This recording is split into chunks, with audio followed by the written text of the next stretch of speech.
Good morning everyone, and welcome to Simply Made Homestead. I'm Marian, and if you are new to the channel, welcome guys. We are so glad you're here, and for all of you that have been here with us, I'm sorry I've been away. I know it's been over a month since I put a video out, and I just had to step away. Our internet service at our new home, it took literally like a day, sometimes more, just to upload a video.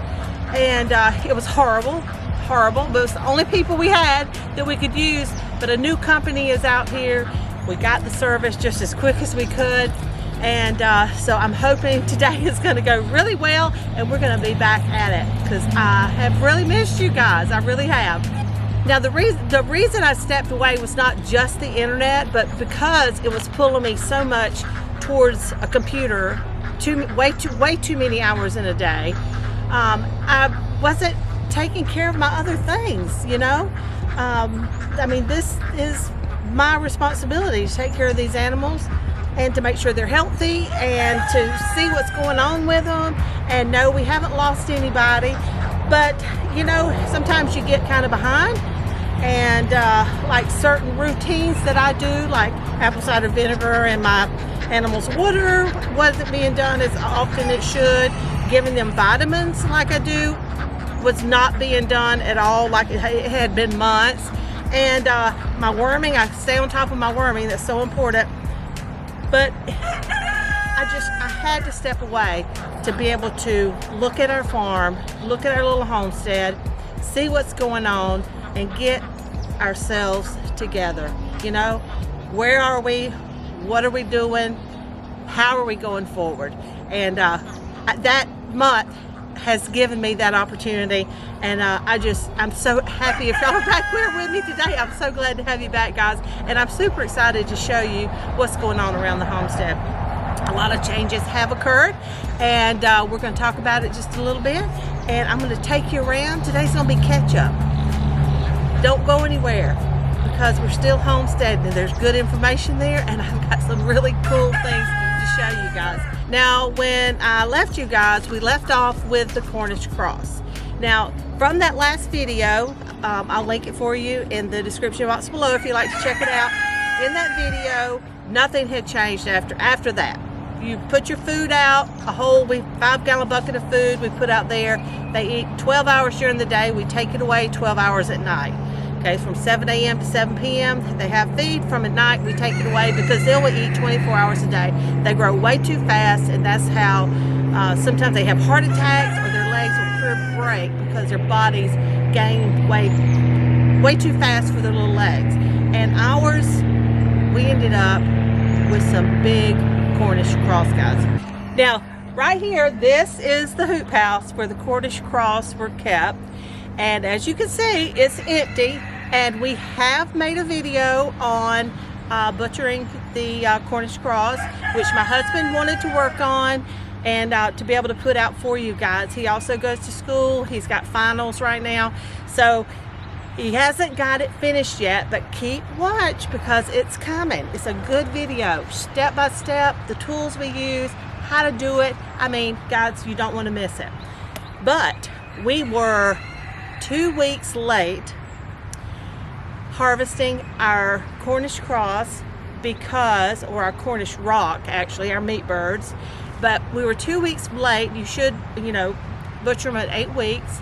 They're usually the perfect weight, about 5 pounds, and on average. And we had other things going on that I'm going to show you, and this is super, super exciting, y'all. This is why. So anyway, 2 weeks late. So we started harvesting birds. I kept calling them turkeys because they look like little turkeys. These were some big suckers. And their legs, big old thick legs. We didn't have any kind of injury. Our birds were really good and healthy birds. They would still, even we had one would jump up on the ledge of the door every time my husband would come out to feed them. So good birds, guys. But I'm not going to tell you what their weight was, okay? What our average weight ended up being, because my husband's super excited about the video, and I want you to wait. If you can check it out, guys, watch it, you'll see how big these things are, or were. We have them in the freezer now. We put 2 of them on the smoker, delicious. Check it out, y'all. Okay, right here in my hand is some sweet mix, sweet feed, goat feed that we give our girls. So I will tell you more about this in just a minute, but I know you're wondering what is that in her hand. All right, y'all, let's go take a stroll and so I can show you what's been going on around here. Well, behind me here, you'll see our breeding pens. I know you've seen them several times before, but these are our breeding pens. We've really got them all filled up now. Now, right here, these are the lavender Americanas, and they are the sweetest things. Those are the breasts. They are just the sweetest, very gentle, beautiful chickens, and they lay a blue egg. Now, because of the way our pens are set up right now, we let them out on alternating days. Come on, littles. But eventually we'll have it where they will all get to come out. They'll all have their own individual run, and they'll all have their own little automatic door. And but you know, we have to do things a little at a time. They've got a nice big area in there with the roost and their automatic waterers and their automatic feeders. Now, in the middle down there, you can see my Silky. I've got one male and one female, and every time she has babies, they're all male. So I'm just going to have to buy me some hens, it looks like. Just go ahead and put out the investment if I'm going to stick to Silkies. Now, over here is our breast.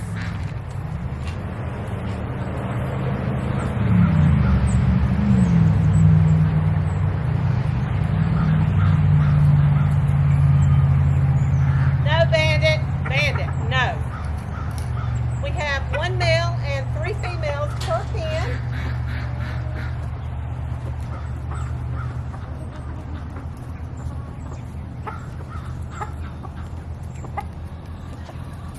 And today it's their turn to come out. You see how big that rooster is? He's huge.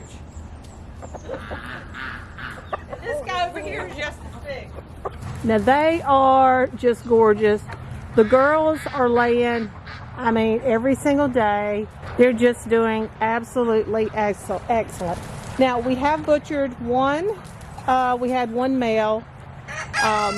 We had an extra male, so we did butcher him when we butchered the Cornish rock, the meat birds.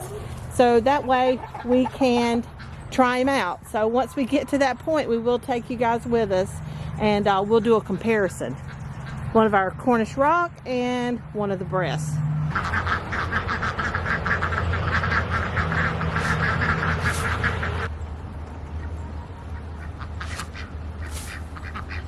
Now, over here, these are egg layers, and we've got 3 of our male Silkies we put over here with all these girls.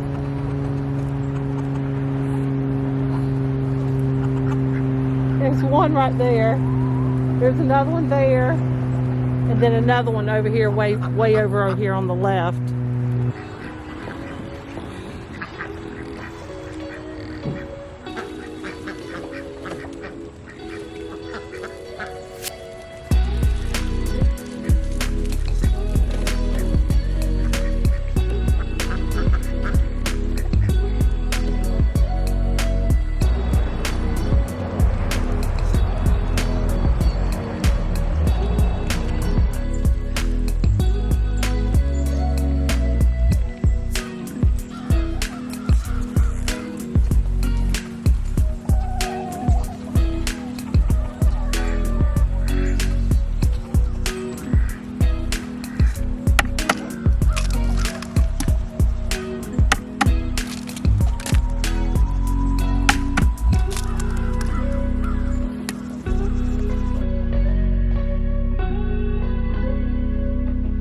Alright guys, well, here we are at the goat pen, and this is the reason that we harvested our meat birds 2 weeks late, because our girls were busy having babies. We had a little cold snap that week, and of course the babies come. So we're out here delivering babies, making sure they're warm, making sure everybody's in good shape. So this was it. The stress level was really high. First time we've ever had any kind of babies other than chicks hatch on our homestead. And man, I had to be right there. Andrew was right there. We were super excited. Everything went really, really well. We had our very last little baby, came out kind of sideways with her legs back, but we managed to get through it, managed to get her legs forward, and she came right out, and just everything just went really, really well. And I can't wait to show you guys. They are super, super cute. And this right here is for the babies, because at 3 weeks they can start eating a little grain. They've been nibbling on a little bit of hay, so today I'm gonna put a little bit of grain down for them. I'm gonna have to try to close them up on one side to keep mamas out, because they'll just eat the whole thing up. And but enough of that. Let's look at the babies. All right, come on, little ones, come on. Now they have been disbudded, which is what's going on with their little heads right there. Come on, my angels.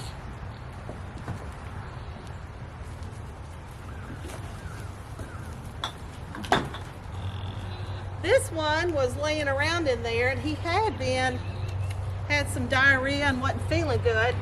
So I just wanted to make sure that he's still okay. And there's no sign of diarrhea. Now this little guy right here, when he got disbudded, one of them bled and bled and bled. And from what I understand from people that have done this for years and years, that sometimes that happens. And so we had to put some, I think it's called Wonder Dust, on there and hold it on there for a long time to get it to stop. So, but he's doing good. Yes, he is. We had 2 sets of twins, a boy and a girl from each of the mamas. Oh, good, Athena, on camera. That's great. Now these 2 right here, no, this one, these 2 are the bucklings. This one is Fee's, and then this one right here is Athena's. This is Athena and Manly's, and this is Fiona and Tippy's. These are 2 little bucklings. They both have blue eyes, and this little guy over here has moon spots.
Which is new.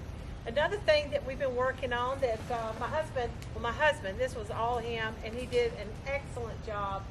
These 2 guys, these are our bucks, and they're sweet as they can be, but bucks, they stay very moist all around their head, and so they don't get a pet a lot.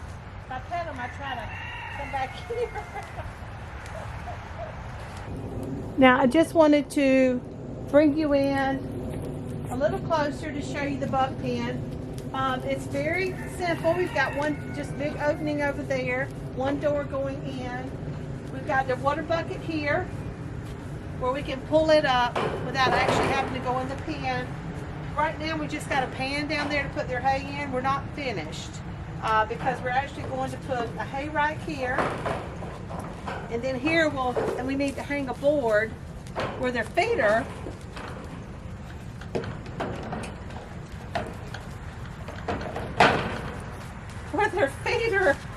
will go on there. And so we just haven't gotten to that yet, but that is part of the plan. So that way we can feed and water them from out here without having to go in the pen, because there's just no way of going in there without them just rubbing all over your legs. And then, like I said, the bucks, they pee on their face. There's just no other way to say it. They pee on their face. It's their thing they do to attract the ladies. And so, yeah, you just, so we try to avoid that as much as possible. All right, guys, that is it for today. I'm so glad to be back with you. Yes, and you're the sweetest thing ever, but I'm not giving you a kiss. If you haven't subscribed to our channel, please be sure and do so. We would love to have you along with us. And hit that notification bell so you won't miss a thing.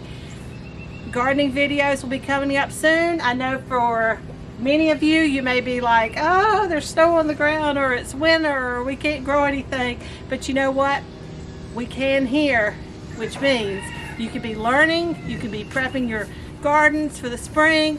There are things that we can be doing, guys. So stick around, hit that notification bell, and share us with your friends and family and all across social media. Thanks again for joining me. I love it when you do. If you ever have any questions or comments, please be sure and leave them in the comment section below. I'd love to hear from you.